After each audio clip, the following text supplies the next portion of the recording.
And then obviously you being the granddaughter of just somebody who's just top 10, top 5, maybe even more of legendary people, not just boxers, just people and advocates. So growing up as a granddaughter, did you learn, or I'm asking you this, at what point did you realize, like, what age were you when you were like, oh, my granddad is who he is?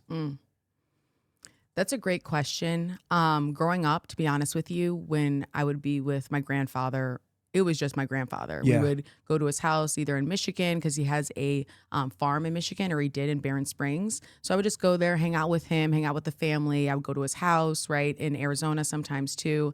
And I didn't understand the hype. Like, we would go to the movies together and people are like freaking out, like, oh my God, like taking pictures and stuff. And I was just too young to understand at that time. To be honest, when it really clicked for me, unfortunately, but fortunately, was during his funeral. So we went to Louisville, Really? Kentucky, and people were lining up on the streets. Like, we were driving the limo through the streets, and there were just people outside all over the place, screaming, celebrating, crying. And I was like, I've never seen someone get so much love, not only in life, but in death.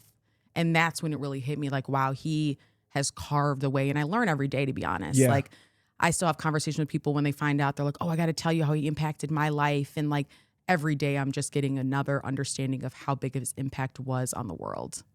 But it took a while. Yeah, but that's kind of cool that you got to experience him as just a human, Yes. as just my grandfather, as Yes. opposed to a fan or somebody, you know, just going crazy over him for different reasons. So that's, you have to see his true, authentic self. And was there anything you can remember that he possibly taught you, or any type of values that he instilled in you? There were a couple. I'd say one is he always was goofy, no matter how big he got. He would always be playing like tricks on us, putting masks on, trying to scare us, doing magic tricks. Like, just always stayed goofy and humble, very humble. Like, what I noticed, no matter who it was, if it was a random girl on the street trying to get his autograph or a picture or whatever, he never charged them. He's always like, hey, I'll always make time for my people. And I think his kindness is really what I stick with. Being kind to anyone and everyone and just sharing that love is really a big lesson I taught. And of course, the other part, impossible is nothing. You know, he said that many times. He's just always pushed himself, no matter how big the project or how big that mountain was. He always got over it and kept going. And I'd say those are the two biggest ones, kindness and perseverance. And his parents, so your great-grandparents, were they, did you get a chance to meet them all? Were they? No, sadly, no. Okay. They did pass away. On his side. Yeah. Yeah, his mother and his father did pass away, so I didn't get to meet them. And yeah, that's crazy because there are certain things, I mean, we're close in age, so I was young, but I didn't get to see him fight or anything. But when you see the clips now and just know the history of the things, I love that it was more than just boxing. You know, he used his platform to fight for people of color, black people, and what was right, what was wrong. And it's just shocking. Like, I wish we had more people like that. Yeah. We're kind of getting there a little bit, you know, but it's unfortunate that people feel scared to say their truth and be themselves because they're scared to get fired, get canceled, be looked a certain way. When you think of somebody like him, he was to say no to the draft. Back then at that time, especially where black people were in this world, like how they were seen, that's like, what? Yeah. And I loved it because he had a great point, you know, of like going to fight for somebody else who's not even fighting for their own country. Because I have people within my family history who were Buffalo Soldiers. Okay. And it's like, imagine going and fighting and then coming back and they tell you, get to the back of the bus. Right. You can only drink from this water. Right. Don't be in my town after 6 p.m. Yeah. Like, it's just wild to me. Why am I fighting for this country that doesn't love me? Yeah. With that being said, do you, now that you're, you know, your own woman and you're making a path for yourself, do you ever feel any type of pressure of anything of being from that type of legacy? All the time. Yes, absolutely.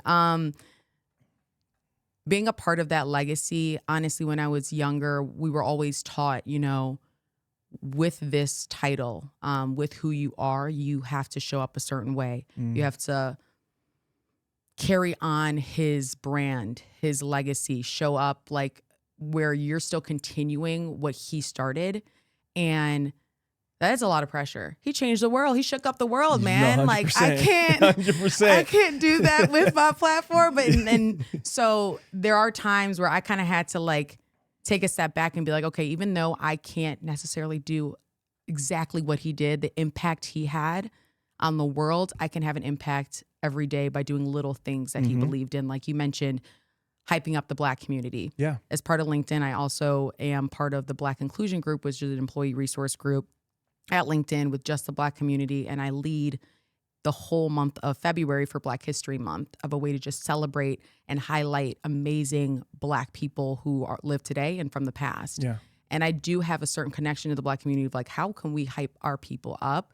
And there's obviously been so many developments for our community since he was alive. Yeah. But those little things like, how can I create an impact like him? But of course the pressure is going to be higher because it's a whole different type of impact, like across the world. Right.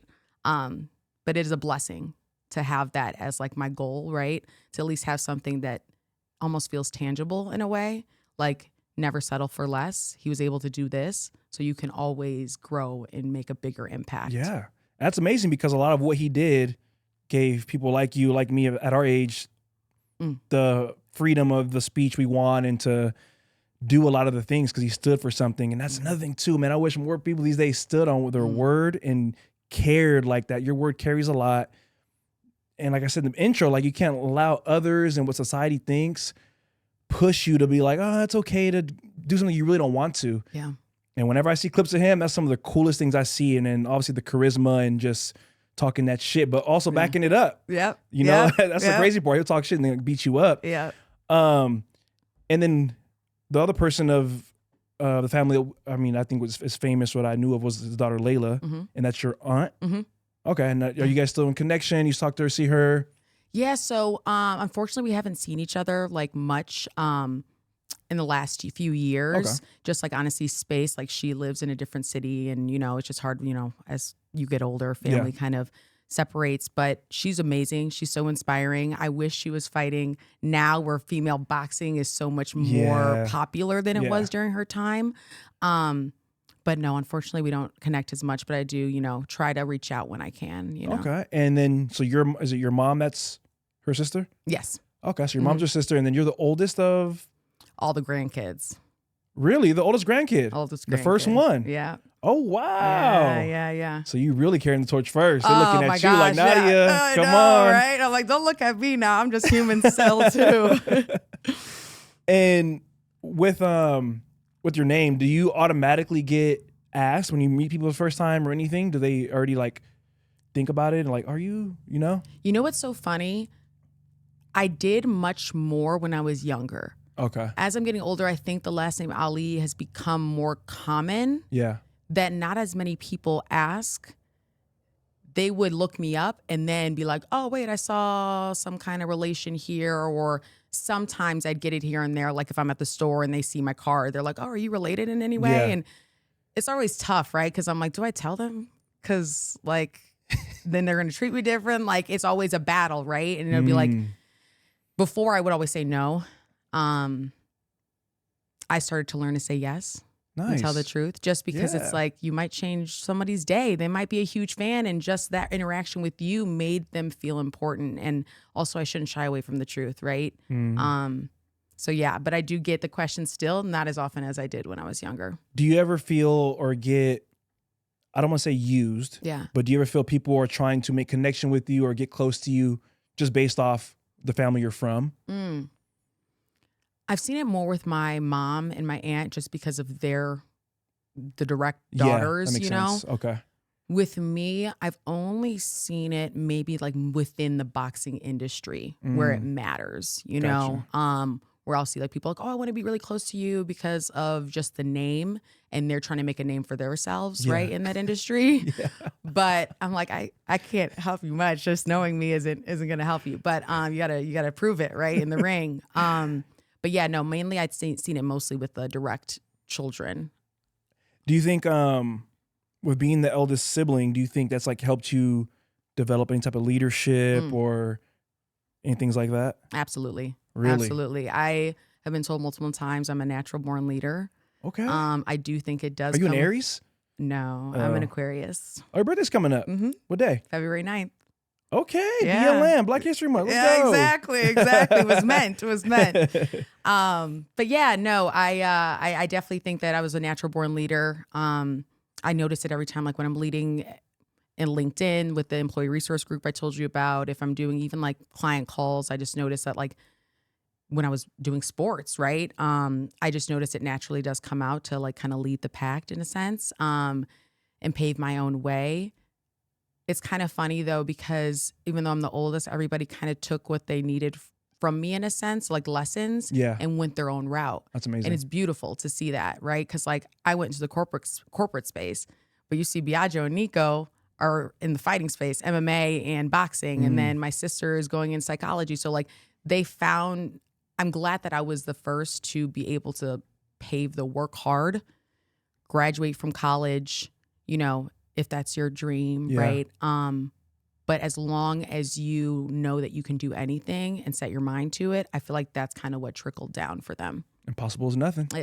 Okay. All right, so let's thank you for sharing that. And you know, I definitely wanted to touch on obviously your grandfather, but I definitely want this to be more about you and what you do, you know, because like you said earlier, I think what he did and paved the way in a lot of way for not just you, but the whole Black community, and you saying how you kind of felt the pressure initially, but I think you can still, you know, have the name go on and legacy go on within just the LinkedIn space by itself, or uplifting Black people in a different way. So I think it's amazing. And even your other siblings and relatives, boxing, MMA, psychology, we need more people like us in all those spaces. Yeah.